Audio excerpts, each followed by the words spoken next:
Nebraska's trusted news source. This is Channel 8 News at 5.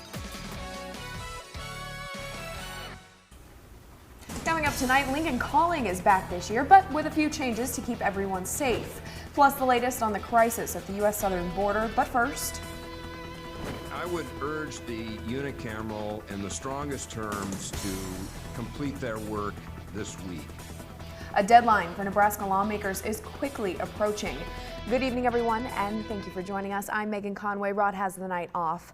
Redistricting is a big conversation point this week. The legislature has until Saturday to reach an agreement on a new map, but what happens if they don't? Channel 8's Yosef Nasser has the latest and answers that question for us as he covers Nebraska tonight. Yosef? Good evening, Megan. To answer your question, it'd be a complete mess. Delayed elections, countless lawsuits. I spoke with Secretary of State Bob Evnen earlier today about the ramifications of a postponed redistricting session and what it could mean for you guys at home. The Nebraska legislature is in a special session to come up with the solution to the state's redistricting issue. If the unicameral cannot come up with an agreement by Saturday, they'll be forced to wait until next January to resume the dialogue. If they push this to January, it is going to be exceptionally difficult, if not virtually impossible, for us to implement the new boundaries in time for the primary. The state's filing window for people who want to run for office is January 5th of 2022. The primary election is scheduled for May 10th. If they wait till next year, we'll be opening the filing window based upon old lines that are not valid. You'll have people filing for office, they don't even know for sure whether they live in the district they're filing to run in. In the event that new district lines are not established by the start of the filing window, the state will be forced to use old lines. The new population numbers won't support or justify the old lines. That just is an invitation to litigation. It's an invitation to lawsuits. While frustrated, Secretary Evnen says he does not put the legislature at fault for not being able to come to an agreement. I'm not blaming the unicameral. I don't have criticism of the unicameral. The reason that we are in this difficulty is because we didn't get the numbers on time from the federal government. Evnen referring to the Census Bureau delaying release of population data. Still, this is the hand the unicameral has been dealt. Can they come to an agreement? I believe that they are doing their best. And I have some degree of optimism and hope that they'll get their work completed. As of this afternoon, senators are still at a stalemate when it comes to drawing those new congressional and legislative maps for the next 10 years. 3 days remain until the unicameral's self-imposed deadline. Megan, the clock is ticking. Yes, it is. All right, Yosef, thank you very much for that update in our top story tonight. A special blood drive was held in honor of fallen Lincoln police officer Mario Herrera, and today we learned the results of that drive. The community's support and recognition of Officer Herrera has been overwhelming. Those 4 dedicated drives for Mario contributed to 223 units of blood alone. The amount of people this potentially saved is around 5,400 patients. That's just incredible. The Nebraska Community Blood Bank also saw a nearly 50% increase in blood donations over the same time period for recent years. They hope that the support won't stop after just the 12 Days of Hope drive. The members of our community in Lincoln do a great job of stepping up, and this is just a great opportunity for them to continue to save lives. So even though this event has concluded, I think it's important that they continue to step up and continue to donate, because the lives every day need to be saved, and everyone can play a role in that. It was also noted today that the Omaha Police Department, Police Union, and Fire Department also hosted a drive to be a part of this initiative. LPD was very gracious of their support and recognition. 27 Nebraska State Troopers were presented with Hero Awards by Mothers Against Drunk Driving today. During 2020, almost 1,000 drivers were arrested by state troopers for driving under the influence. And a mountain lion is dead in Nance County after being hit by a car. The mountain lion was hit on Highway 14, that's near Fullerton. Deputies found the animal later in the afternoon in a wooded area. The male mountain lion had already been dead for several hours due to injuries from that accident. The popular festival, Lincoln Calling, is back this year, bringing 45 bands to the capital city. I think people are pretty excited. There's a little bit of nerves, I think, with going to an event outside. We've got 45 amazing bands on 3 stages. The festival is entirely outside this year. Along with the bands, there will be visual art and non-musical interactive performances. But there will be new protocols to be in place to help keep everyone safe. Since day one, you've seen most festivals around the country requiring vaccination cards and/or a negative test. So we are following those similar protocols. You can bring your vaccination card on your phone, photocopy, the original. We'll take anything. The festival kicks off on Thursday at 3 locations in downtown. We have information on that and how to get some tickets on our website, klkntv.com. Now let's get a check of our chilly, officially fall weather. John, it was a beautiful morning though, in my opinion. It got a little bit chilly for many people this morning, down to 40 degrees in Lincoln, and we had many locations into the 30s, which I'll show you those temperatures coming up a little later in the newscast. Around the area this afternoon, it's beautiful outside with lots of sunshine out there. Here's the look along the I-80, mile marker 418 near Greenwood. I'll take you further to the west out towards Henderson. Get nice looking blue skies out there, lots of sunshine out there. Some long shadows there at I-80 and Highway 281 in Grand Island. Those shadows coming off of the bridge there. And then down in Fairfield, Highway 74 and Highway 14 looking pretty nice as well right now.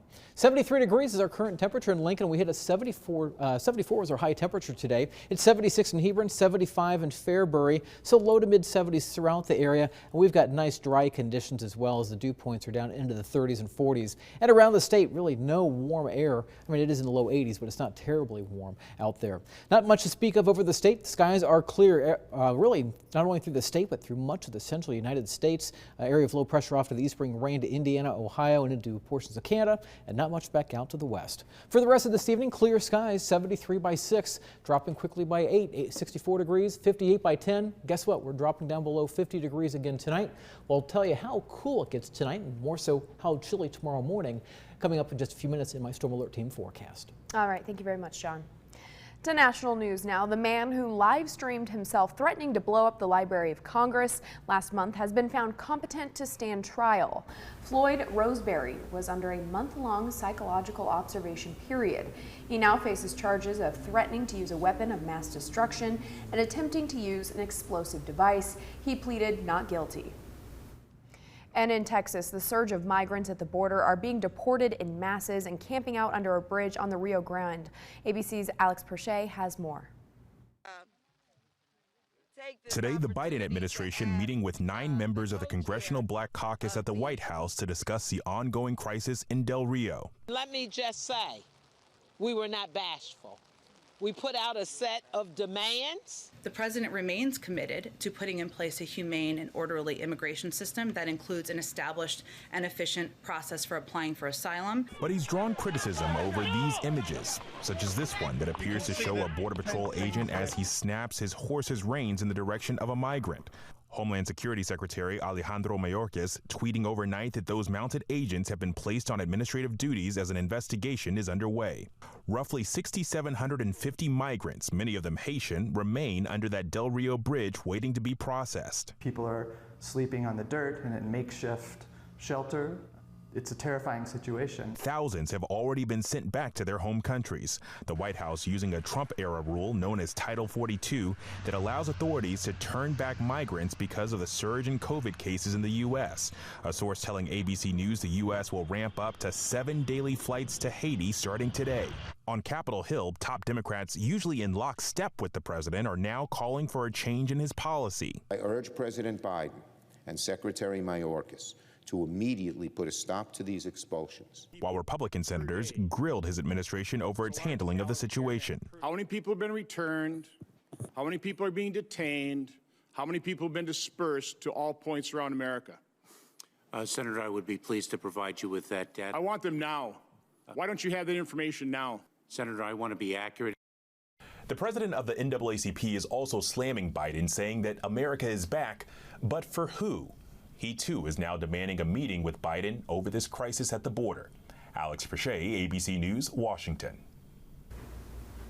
Now to the latest on the search for Brian Laundrie. The FBI confirming that the remains found belong to his girlfriend, Gabby Petito, and that her death is a homicide. ABC's Rena Roy has more. Teams of search crews are back at it in swampy, unforgiving terrain, combing through 25,000 acres of land at a nature reserve in Northport, Florida, on the hunt for 23-year-old Brian Laundrie. We've deployed numerous resources, and we are trying to cover every acre in this preserve. His parents say they haven't seen him since last Tuesday, many now wondering what they knew and when. Authorities calling Laundrie a person of interest in the case of his girlfriend, 22-year-old Gabby Petito. That just means they want to find him, right? The minute that arrest warrant comes down, then anyone who harbors him, anyone who helps him evade justice, etc., now they're committing a crime. Gabby was found dead near Grand Teton National Park Sunday. A mysterious cross made of stones also discovered. An autopsy revealing the manner of death was homicide. Officials releasing a new witness account from August 12th when police were called to a domestic dispute between the couple. A man telling police he saw them arguing, saying at one point they were sort of fighting over a phone. Days later was the last Gabby's parents ever heard from her. Memorials growing from her hometown on Long Island to Northport, where a sign reads, "This area reserved for Gabby Petito Memorial." I said a prayer that she's at peace, prayed for her family, and I prayed for justice. As crews continue their search for Laundrie, underwater dive vehicles have been brought in to help, but police say that doesn't mean anything has been found. They've said before that 75% of the area they're searching in that nature reserve is underwater. Rena Roy, ABC News, New York. And in other national crime news, after 25 years, a man will stand trial for the death of a missing California college student. Kristen Smart went missing back in 1996, and her body has never been found. Now, with enough evidence, 44-year-old Paul Flores is facing first-degree murder. Prosecutors say Flores tried to rape the 19-year-old student before killing her in his Cal Poly dorm room. Flores' father, Ruben, is also facing charges as an accomplice. Prosecutors claim he helped hide the body. Still to come on the news tonight, we'll take a look at the devastation on La Palma as lava destroys the island. Stay with us. Is your heart focused on caring for others? At Synergy Home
Images from La Palma, Spain today as the erupting volcano keeps spewing lava and ash, destroying homes and forcing thousands to evacuate. ABC's James Longman has more. I'm standing on the roof of a house whose occupants have been told they may need to evacuate because that angry volcano keeps on roaring. Every surface here just about is covered in ash, and the people here have already taken in a neighbor who doesn't know if she's lost her home. The massive concern here is some of these lava flows are not heading towards the ocean where people would like them to go. They're heading inland, and there is another village in the sites of that lava which could be in danger, and that is why firefighters have been working through the night to try as hard as they can to divert it. As you can imagine, 1,800-degree molten rock is not easy to divert. At this point, something like 400 buildings have been destroyed. 7,000 people have been either evacuated from the area, or even some of them, tourists mostly, have been moved off this island altogether. The big issue that they're facing is that new fissures are opening up, and they don't know when they're going to come, and they can't control the lava that comes out of them. So I think a long way to go yet for the people of La Palma here in the Canary Islands. James Longman, ABC News, in Spain's Canary Islands. Now, your Storm Alert Team forecast with Chief Meteorologist John Dessauer.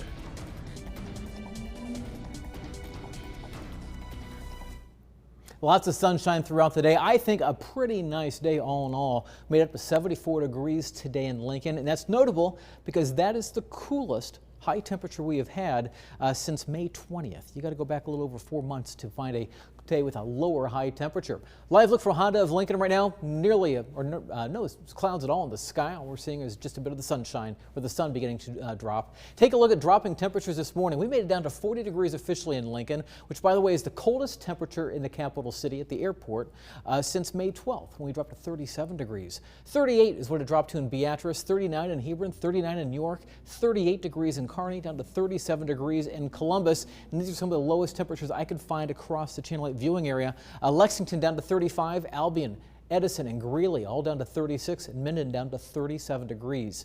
By the way, Imperial was the coolest temperature around the state this morning, dropping to 33.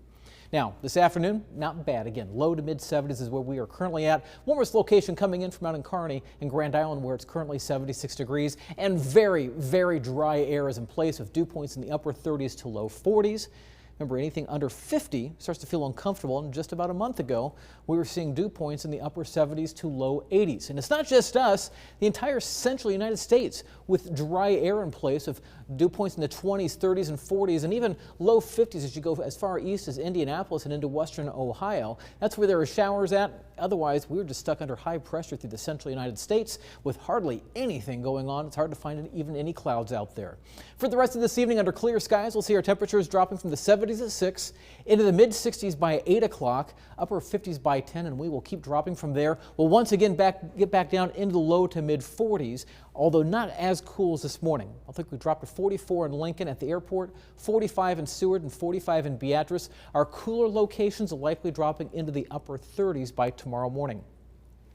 Now, for tomorrow, expect once again lots of sunshine as we go throughout the day. By noon, temperatures back up to right around 70 degrees, if not 70 to 72. As we head towards the afternoon, we start to warm things back up as our winds begin to pick up a bit out of the south. We'll see high temperatures returning back into the low 80s. Winds out of the south 7 to 13, gusting at times to 18 miles per hour. Forecasting a high of 81 in Lincoln, 82 in Seward and New York, same in Hebron and Fairbury, and perhaps up to 83 degrees out towards Grand Island.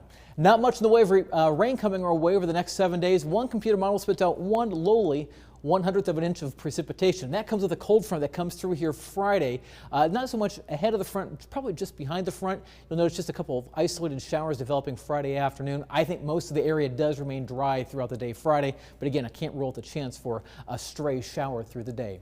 7-day forecast shows towards the weekend looking pretty nice. 78 degrees on Saturday after a chilly start down into the 40s. By Sunday, we start the day in the 50s and warming up into the mid 80s by afternoon. 86 degrees on Monday. We'll carry 80s into Tuesday as well. And then next week, we'll see a chance for some showers returning to the area, perhaps by Thursday of next week.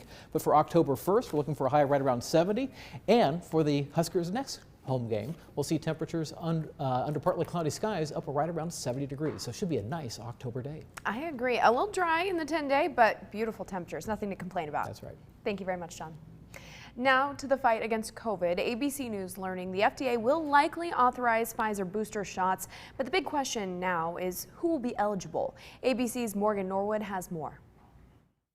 It's decision day on the highly anticipated Pfizer booster shots. Multiple sources tell ABC News the FDA will say yes to a third shot for millions of Americans as soon as today. The FDA's decision triggers one from the CDC, where scientists will determine who is eligible for the boosters and when. Last week, an FDA panel recommended boosters for people over 65, those at high risk due to health conditions and frontline workers. The critical decision comes as 10 states are still reporting a record number of COVID hospitalizations, and 6 states have 10% or less of their ICU beds available. In Ohio, the governor says his state is seeing the highest hospitalization numbers yet for people under the age of 50. Clear difference between these younger Ohioans and the older Ohioans is the rate of vaccination. While the U.S. looks to ramp up vaccinations amid this Delta surge, health experts looking to the FDA for approval for Pfizer's vaccine for young children.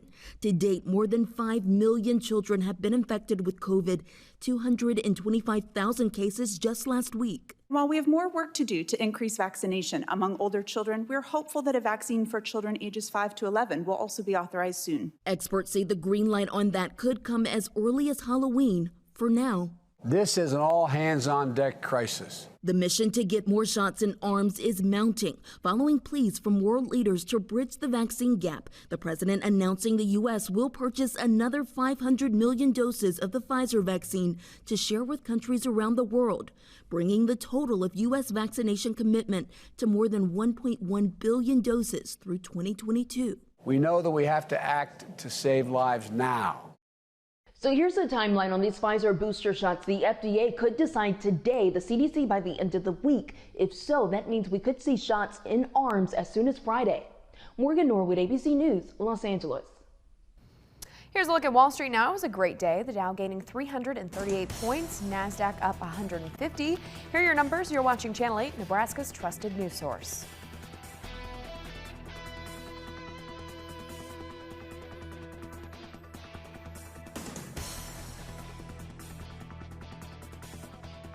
Night after the powerful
Finally tonight, at 90 years old, he says flying a fighter jet again is just like riding a bike.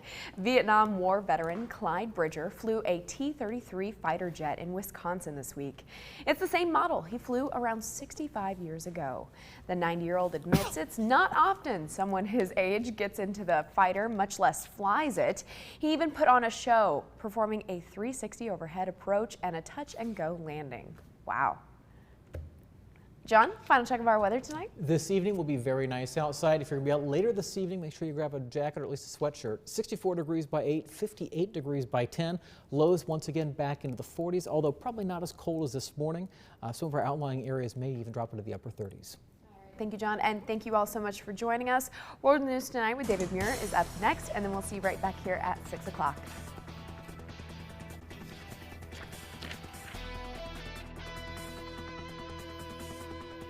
With the Channel 8 Eyewitness News mobile app, you'll be the first to know. Get alerts about breaking news and weather, all in the palm of your hand.